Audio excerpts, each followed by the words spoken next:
जय हिंद दोस्तों, मेरा नाम बीबी सिंह है और आज हम साइकोलॉजी पार्ट 2 के बारे में पढ़ेंगे। इसमें कल हमने शिक्षा के बारे में जाना था, शिक्षा क्या है और उसके अर्थ के बारे में जाना था।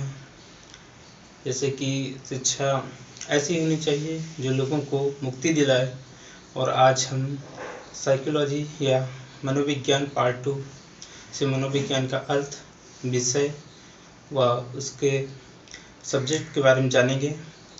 चलिए दोस्तों समझते हैं पार्ट 2।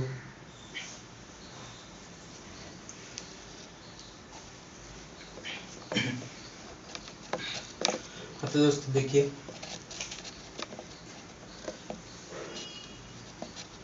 मनोविज्ञान साइकोलॉजी, मनोविज्ञान या साइकोलॉजी, इसका अर्थ है मन का विज्ञान, मन का अध्ययन। अर्थात मनोविज्ञान वह है जो मन का अध्ययन करे, उसे मनोविज्ञान कहते हैं, साइकोलॉजी कहते हैं। साइकोलॉजी या मनोविज्ञान को अंग्रेजी में, इंग्लिश में साइकोलॉजी कहते हैं। साइकोलॉजी जो इस शब्द है, ये लैटिन भाषा के 2 वर्डों से हुई है, जिसका उत्पत्ति एक वर्ड है साइकी, वो दूसरा है लोगस। ये दोनों लैटिन वर्ड हैं, साइकी और लोगस।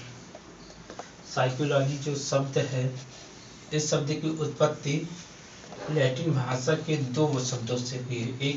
एक है साइकी, PSYCH प्लस लोगस, LOGOS। इन 2 वर्डों से मिलकर साइकोलॉजी बना है, जिसका लैटिन वर्ड है। और साइकी का अर्थ है आत्मा और लोगोस का मतलब है अध्ययन। अर्थात इन दोनों का मतलब है, ये साइकोलॉजी का मतलब है आत्मा का अध्ययन, साइकोलॉजी का मतलब है आत्मा का अध्ययन। और ये सब प्रारंभ में, मतलब पूर्व में साइकोलॉजी का जो विषय था वो मन का अध्ययन करना समझा जाता था। सबसे पहले आत्मा था, उसके बाद मन हुआ, तो सबसे पूर्व में इसका विषय था मन का अध्ययन। लेकिन धीरे धीरे परिवर्तन होते होते मनोविज्ञान का विषय अब वर्तमान में व्यवहार का अध्ययन करना हो गया है, व्यवहार का अध्ययन करना हो गया। भारतीय दर्शन शास्त्र में भी जो है साइकोलॉजी, जो मनोविज्ञान और साइकोलॉजी, दर्शन शास्त्र दोनों एक ही विषय माने जाते थे। पहले लोग मानते थे कि आत्मा को जानना है, उसी से मोक्ष मिलेगा, अतः लोग उसी के अनुसार अध्ययन करते थे, जो एक धर्म से रिलेटेड था, मतलब धर्म से जुड़कर पढ़ाई होती थी, जिससे दर्शन शास्त्र से निकलकर फिर मनोविज्ञान आया। इस प्रकार अब जो मनोविज्ञान का विषय क्या है, विभिन्न कालों में मनोविज्ञान के विषय बदलते गए।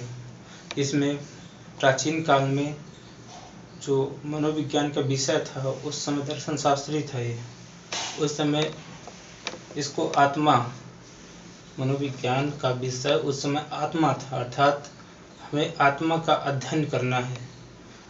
लोग इसके बारे में चिंता करते थे, आत्मा के बारे में, प्राचीन काल में। और ये कौन कौन मानने वाले थे विचारक?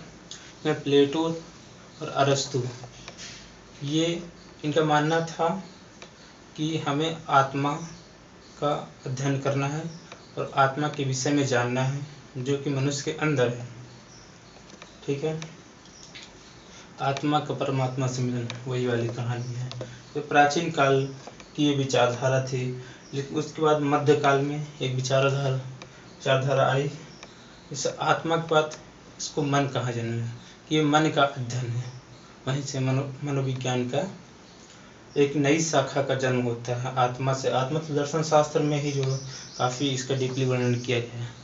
लेकिन उसके बाद मन कन्वर्ट हो गए या डाइवर्ट हो गए शब्द में, तो फिर उसके बाद इसको बोला जाना कि मन, ये तो मन का खेल है, मन का अध्ययन करना ही मनोविज्ञान है। और उसके बाद आधुनिक युग में आधुनिक युग में कौन कौन आया? लगभग 18वीं और 19वीं शताब्दी में जो है आधुनिक युग आया, उसमें विलियम जेम्स। अच्छा, आधुनिक युग में चेतना, मन तो ठीक है, मन का अध्ययन किया गया, मन के बारे में जो थोड़ा बहुत जानकारी थी दिए गए, लेकिन उसके बाद कुछ जो मनोविज्ञानी थे, मनोविज्ञान शास्त्री थे, उन्होंने कहा मन उसके बाद चेतना, मतलब मन तो है लेकिन चेतना, जो मनोविज्ञान है वो चेतना का अध्ययन है, अर्थात लॉजिक है, तार्किक अतार्किक चेतना, सब कॉन्शियस कॉन्शियस, ये सब मन के अंदर ही चेतना, जिसके चेतना तो बुद्धि। तो मन के बाद मनोविज्ञान का मतलब हो गया चेतना का अध्ययन करना। इसमें कौन थे? इसमें विलियम जेम्स बोर्ड और जेम्स सली।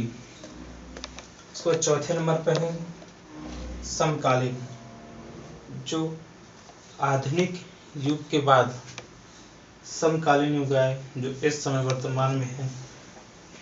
इन्हें व्यवहार, इन मनोविज्ञान का जो चौथा स्टेप है व्यवहार का विज्ञान। इन्होंने चेतना के बारे में तो कहा ही, लॉजिक लगाने लगे। उसके बाद कहा कि मनोविज्ञान वो व्यवहार का विज्ञान है, मनोविज्ञान व्यवहार का विज्ञान है। और इन्होंने कई सारे एक्सपेरिमेंट किया, और जैसे बेबी डॉल पे एक्सपेरिमेंट किया, या समाज का अवलोकन किया कि बच्चे किताबों से सीखते हैं या लोगों को देखकर सीखते हैं। बच्चे की सामाजिक पहली पाठशाला कौन है? तो उसकी माँ होती है, उसके बाद उसका विद्यालय होता है। तो ये एक्सपेरिमेंट व्यवहार। अब मनोविज्ञान हमें अध्ययन करना है व्यवहार के रूप में, इसलिए चौथा स्टेप है समकालीन में इन्होंने व्यवहार का विज्ञान कहा। आत्मा मन चेतना तो हो तो गया है, उसके बाद चौथा है व्यवहार का विज्ञान। तो इसमें कौन कौन थे? B.F. Skinner, Pavlov, Woodworth, Watson. Skinner ने चूहों पर प्रयोग किया था, उन्होंने उसके व्यवहार को जाना। देखिए सब व्यवहार की बात। पावलोव इन्होंने कुत्ते पर प्रयोग किया, शास्त्रीय अनुबंधन का सिद्धांत पावलोव का। वुडवर्थ और ये व्यवहारवादी ही थे। वाटसन ये भी व्यवहारवादी थे। तो मनोविज्ञान के जो सब्जेक्ट है, विषय है, वो धीरे धीरे मन से परिवर्तन होते होते मन, वो सबसे पहले आत्मा था, उसके बाद मन के बाद चेतना के बाद व्यवहार। इन सब से परिवर्तन होते होते मनोविज्ञान के अर्थ में बदलाव हुआ, और आज हम व्यवहार के रूप में मनोविज्ञान का अर्थ पढ़ते हैं। आज के लिए इतना ही। Thank you.